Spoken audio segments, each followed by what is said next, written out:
오늘 정치권은 대장동 사건 항소 포기 결정으로 한바탕 소란입니다. 검찰이 김만배, 유동규 등 대장동 핵심 인물들에 대해 항소를 포기한 데 이어 국민의힘이 정면으로 반발하고 나섰습니다. 이재명 대통령의 사법 리스크를 덮기 위한 결정이라는 게 국민의힘의 주장인데요. 이른바 검찰농단이라는 격한 단어까지 등장했습니다. 일부 검찰의 항소 포기 정치권이 뒤집혔다. 서울중앙지검은 대장동 사건 1심에서 중형을 선고받은 김만배 씨 등 5명에 대해 항소하지 않기로 결정했습니다. 하지만 1심에서 일부 무죄가 선고된 부분도 있어 법조계 안팎에서는 비상식적인 결정이라는 지적이 나왔죠. 결국 2심은 피고인들만 항소한 상태로 진행되기 때문에 형량이 줄어들 가능성도 있습니다.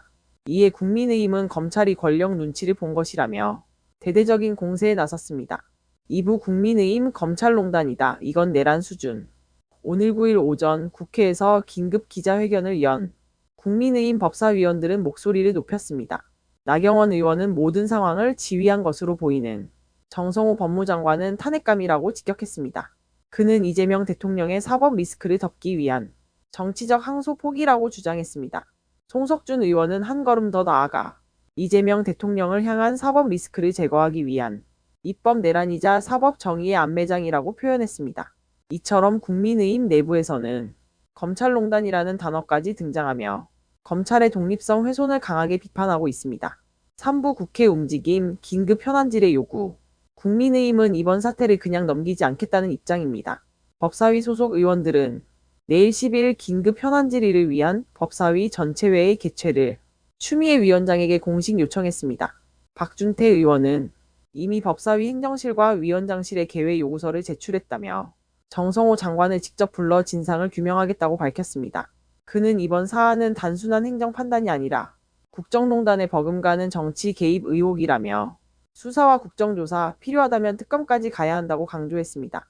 4부 정성호 장관과 대통령실 개입 의혹 커져 국민의힘은 이번 결정의 배후로 정성호 법무장관과 대통령실을 지목했습니다. 특히 나경원 의원은 대통령의 직접 지시가 있었는지 밝혀야 한다며 이 상황은 과거 청와대 민정수석실 사법 개입보다 훨씬 심각하다고 주장했습니다.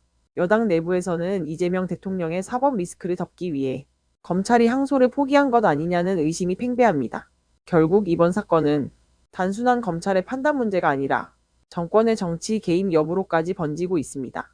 오부 정치적 후폭풍 사법 정의 논쟁으로 이번 항소 포기 논란은 단순히 대장동 사건에 그치지 않습니다. 사법부의 독립성, 검찰의 자율성, 그리고 정치 권력의 개입 문제까지 한국 정치의 근본을 뒤흔들고 있습니다. 국민의힘은 이번 사태를 검찰 스스로 사법 정의를 포기한 사건으로 규정했고 민주당은 정치적 쇼에 불과하다며 맞서고 있습니다. 결국 핵심은 하나입니다. 검찰의 항소 포기가 순수한 법리 판단이었느냐, 아니면 정치적 지시의 결과였느냐. 이 논란은 앞으로 국회, 법사위, 그리고 특검 논의까지 이어질 가능성이 큽니다. 검찰의 항소 포기, 그 한 장의 문서가 대한민국 정치를 뒤흔들고 있습니다. 이재명 대통령의 사법 리스크, 그리고 권력의 검찰 개입 의혹, 진실은 무엇일까요? 국민의힘은 검찰농단이라 외치고 여당은 정치 공세라 반박합니다. 진짜 싸움은 이제부터 시작입니다.